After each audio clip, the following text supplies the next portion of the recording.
Video का objective as usual जी तीन हिस्सों पे है। पहले जो मेजर जो आपके अंदर इसके स्पेशली इनकम टैक्स और सेल टैक्स में जो टैक्सेस अपडेट्स हैं वो शेयरिंग होएगी।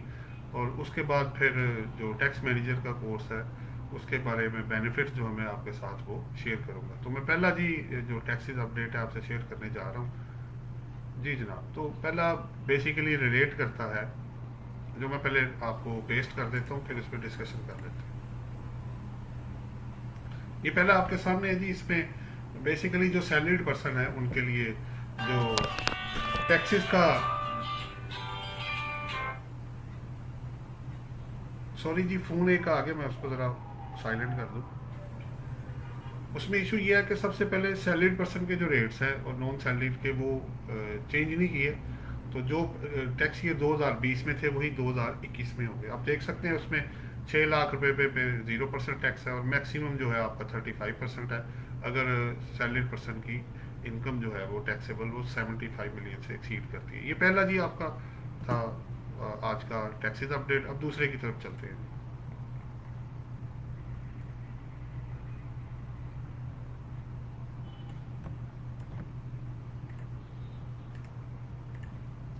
ये दूसरा टैक्सेस अपडेट आपके सामने है जी। इसमें बेसिकली इन शॉर्ट बात ये हो रही है कि इसके अंदर जो मेन आपका 153 सेक्शन है उसके अंदर गुड्स सर्विसेज और कॉन्ट्रैक्ट्स की पेमेंट जो होती है उसमें दो तीन जो मेजर अमेंडमेंट्स हैं वो मैंने आपके साथ शेयर कर दी। सबसे पहले आपके सामने है, उसमें ये है कि जो टूल मैन्युफैक्चरिंग है उसको सप्लाईज की गुड्स की डेफिनेशन में डाल दिया गया है। तो अब क्या होगा, उस पर जो टैक्स होगा वो मिनिमम टैक्स बन जाएगा, नंबर वन। नंबर टू, आपको पता है कि इसके अंदर जो एग्जाम्पशन सर्टिफिकेट है लिस्टेड कंपनीज के, उन्होंने कहा 15 दिन के अंदर अगर आप एडवांस टैक्स पे कर देते हैं और अप्लाई कर देते हैं आपको नहीं मिलता तो ऑटोमेटिक है कि वो एग्जाम्पशन सर्टिफिकेट आपके पास आ जाएगा।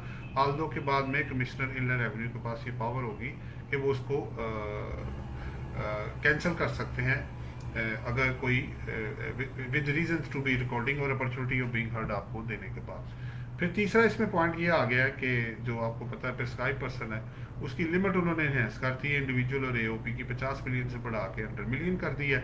और सेल टैक्स में अगर आप रजिस्टर्ड पर्सन है और 100 मिलियन से ज़्यादा टर्नओवर होगी तो तब आप 153 सेक्शन में विद होल्डिंग एजेंट बन जाएंगे। अब मैं तीसरी की तरफ चलता हूँ जी।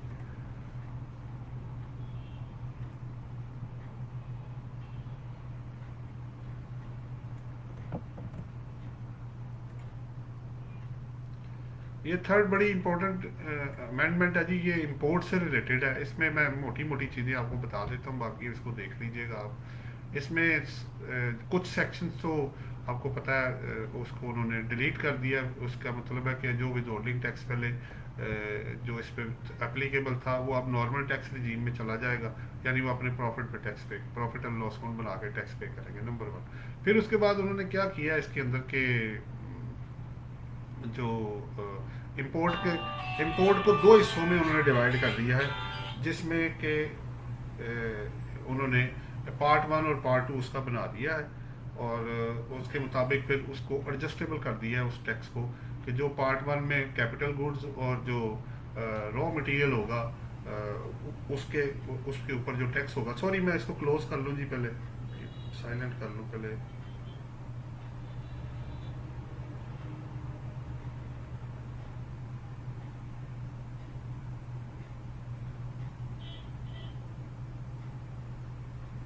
अच्छा, अब पार्ट वन में जो है कैपिटल गुड्स हैं और पार्ट टू में जो रॉ मटेरियल है और पार्ट थ्री के अंदर जो फिनिश गुड्स हैं वो उन्होंने कवर किए। तो उसमें 1% और 2% उनको एडजस्टेबल कर दिया है, नंबर वन। उसके बाद फिर जो पावर है बोर्ड ने ले ली कि अगर कोई आइटम उन्होंने पार्ट वन से टू में, टू से थ्री में या किसी में मिसिंग है या और एड लेस करना है, वो बोर्ड उसको पावर यूज़ करके उसमें कोड वाइज जो उसमें चीज़ें दी गई हैं, 12 शेड्यूल जो ऐड हुआ है उसमें वो चेंजेस कर सकते हैं। इसके अलावा जो पैकिंग मटेरियल और एडिबल ऑयल था और शिप ब्रेकिंग ब्रेकिंग थी उसका भी विद होल्डिंग टैक्स जो है उसको एडजस्टेबल कर दिया गया है।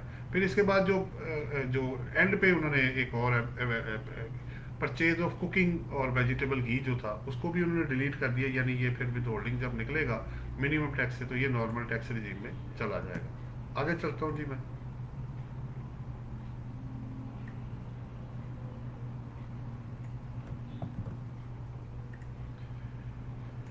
ये बड़ी इंपॉर्टेंट अमेंडमेंट इस दफ़ा प्रपोज हुई थी इनकम टैक्स लॉ में कि आप 10% ऑफ दी अपहेल्ड अमाउंट जो कमिश्नर अपील्स करेंगे वो उसका जब तक आप पेमेंट नहीं करेंगे ट्रिब्यूनल में अपील नहीं कर सकते। लेकिन इसकी एक अपडेट ये भी है कि सेनेट में ये जो रिकमेंडेशन है, ये जो प्रपोजल थी, ये रिजेक्ट हो गई है।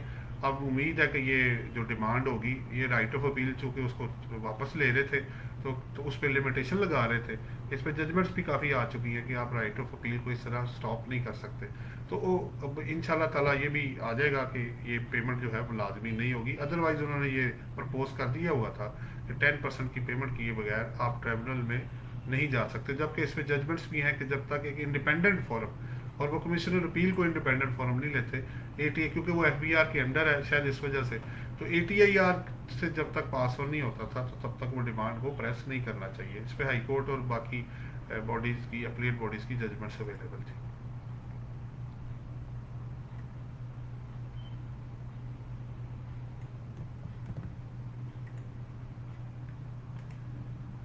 जी, नेक्स्ट आपके पास है ये जो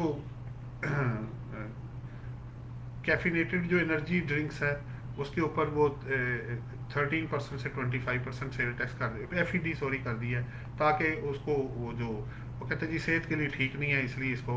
इसी तरह सिगरेट्स के ऊपर जो रेट्स है उसको भी उन्होंने अपवर्ड दिया है, और जो एफ उसके ऊपर जो लगाई जाती है 0.75 से 1 रुपीज़ जो है वो पर फिल्टर रॉड जो है लगाया है उन्होंने। अच्छा, इसके बाद जो गाड़ियों वाला है वो जो डबल केबल वाली थी पिकअप, उसको पैसेंजर से गुड से निकाल के तो उसको पैसेंजर में डाला और रेट उसका जो है वो इंपोर्ट पे टैक्स जो है वो बढ़ा दिया। जी जनाब, आगे चलता हूँ जी मैं, बाकी आप इसमें देख सकते हैं।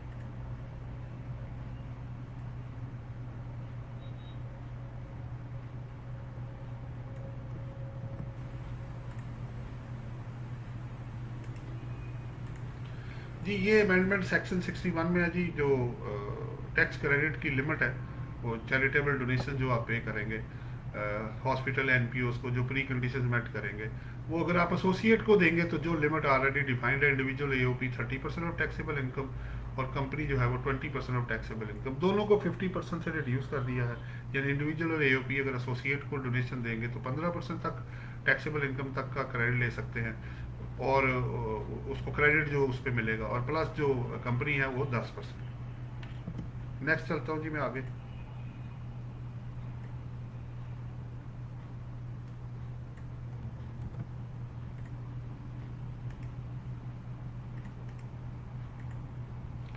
जी, ये बेसिकली रिलेट करता है जी capital gain on immovable property है। इसमें बेसिकली तो 3 अमेंडमेंट्स हुई हैं कि वो प्लॉट्स और कंस्ट्रक्टेड प्रॉपर्टी को सेग्रीगेट किया था, उनको मर्ज कर दिया है, उनके रेट्स को भी 50% को रिड्यूस कर दिया गया है, और प्लस उसके अंदर जो एक और अमेंडमेंट की गई है कि जो पीरियड है वो प्लॉट का जो 8 साल है उसको भी रिड्यूस करके 4 साल पे ले आया गया कि 4 साल के बाद अगर आप बेचेंगे तो वो 0% हो जाएगा। प्लस उसके अंदर ये है कि जो विद होल्डिंग टैक्स है जहाँ 5 साल था, जो आप इस पे रजिस्ट्रेशन के वक्त जब बेचते थे तो वो आप पे करते थे, उसको भी 4 साल कर दिए ताकि उस पर भी दोनों का 0% टैक्स उस पर हो। मैं आगे चलता हूँ जी।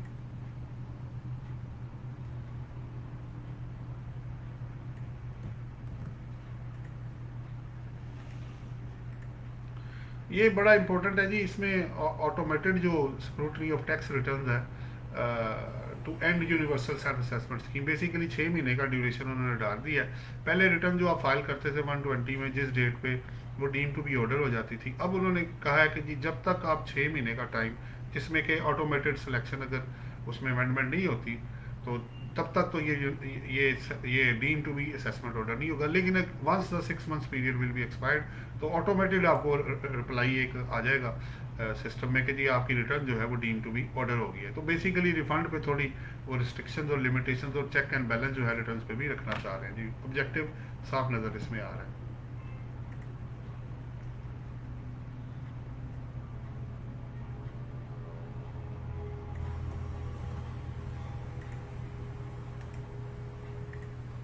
ये जी तमाम सूबे बेसिकली ये तो कॉमन चीज़ें चल रही हैं कि प्रॉपर्टी टैक्स, सेल्स टैक्स, जो कि प्रोविंसेस के पास पावर है, खैबर पख्तूनख्वा में सो सेल टैक्स ऑन सर्विसेज वो 27 कैटेगरीज पे, उसके अलावा प्रोफेशनल टैक्स, प्रॉपर्टी टैक्स, गाड़ियों के रजिस्ट्रेशन और अर्ली पेमेंट ऑफ एरियर्स अगर आप कर देंगे तो ये रिलीफ बेसिकली इन्होंने दिया है। अगर सब्जेक्ट टू आप कंडीशन मेट करेंगे तो आप रिलीफ इसमें अवेल कर सकते हैं। नेक्स्ट में चलता हूँ जी आगे।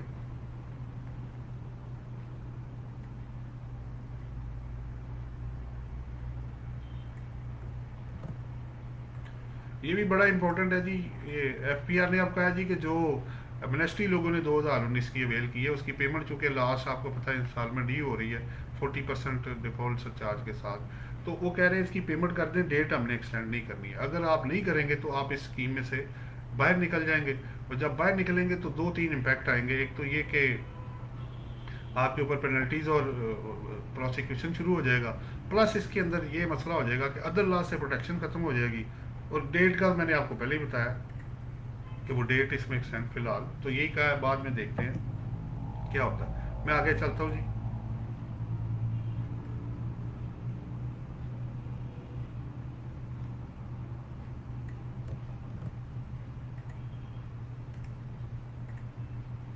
जी ये बेसिकली रेंटल एक्सपेंस, ये पहले भी आपसे बजट में प्रपोजल में शेयर हुआ है कि अगर आप जो कलेक्शन चार्जेस है या आपका जो एडमिनिस्ट्रेटिव चार्जेस है मिला के 6% से 2% पे लेके आएंगे तो लोग क्या करेंगे, अपनी रेंटल इनकम को कम कर देंगे।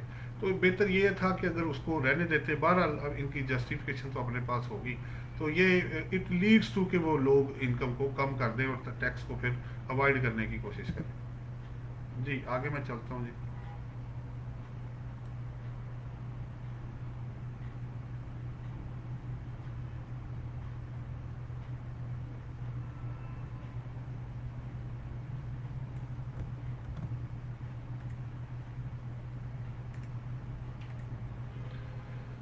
जी बेसिकली ये पॉइंट्स हैं अमनेस्टी के, वो जो रियल एस्टेट सेक्टर के लिए, बिल्डर्स और डेवलपर के लिए, इसकी इसकी पे काफ़ी डिटेल में हम डिस्कशन कर चुके हैं। 100D सेक्शन अभी ऐड भी हुआ है इनकम टैक्स लॉ में, उसको प्रोटेक्शन देने के लिए। तो अब इशू ये है कि बिल्डर और डेवलपर जो ऑलरेडी ऑर्डिनेंस 2020 का पहले आ गया हुआ अमेंडमेंट वाला, उसके अंदर ये आ चुका हुआ है जिसमें बताया हुआ है किन लोगों को मिलेगा, किन लोगों को नहीं मिलेगा, प्री कंडीशंस क्या है, इसके टैक्सेस का तरीका और सारा कुछ इसके अंदर बताया हुआ है। वो अगर कोई बंदा अवेल करना चाहता है, जो जो इसके अंदर आना चाहे, तो इसकी प्री कंडीशंस को मेट कर दे तो वो इसको इसमें बेनिफिट ले सकता है। अदरवाइज मस्ट नहीं है, आप नॉर्मल टैक्स में भी जाके अपने टैक्सेस को पे कर सकते हैं। जी आगे चलता हूँ जी मैं।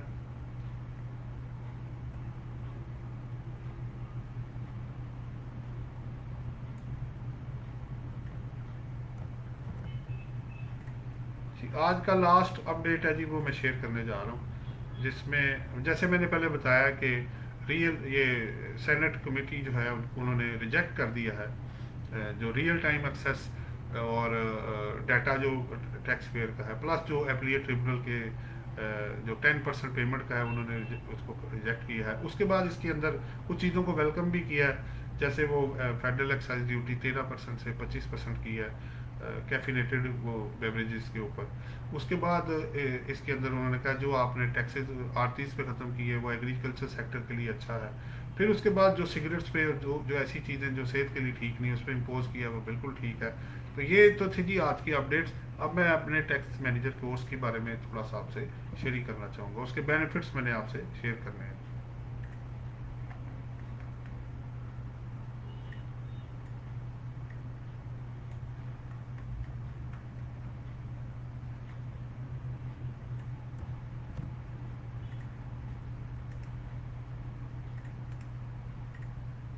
जी ये मैं हर वीडियो में तकरीबन लोगों से शेयर कर रहा हूँ जी।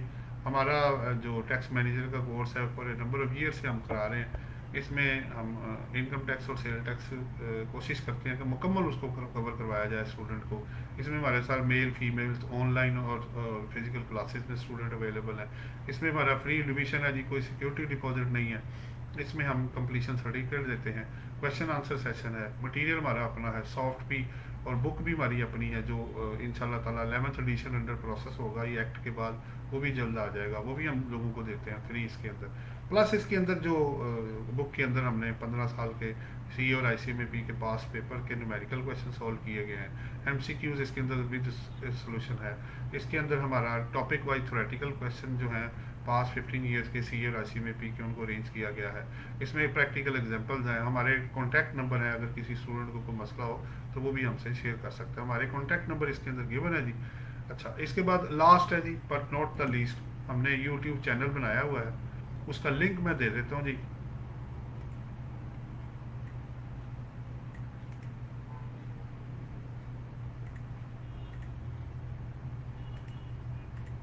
तो आप उसको सब्सक्राइब कर देंगे तो आने वाली जितनी वीडियोस हैं वो ऑटोमेटिक आपके पास आ जाया करेंगी। आज के लिए इतना ही जी, अब मुझे इजाज़त दें। Thank you very much. अल्लाह हाफिज़।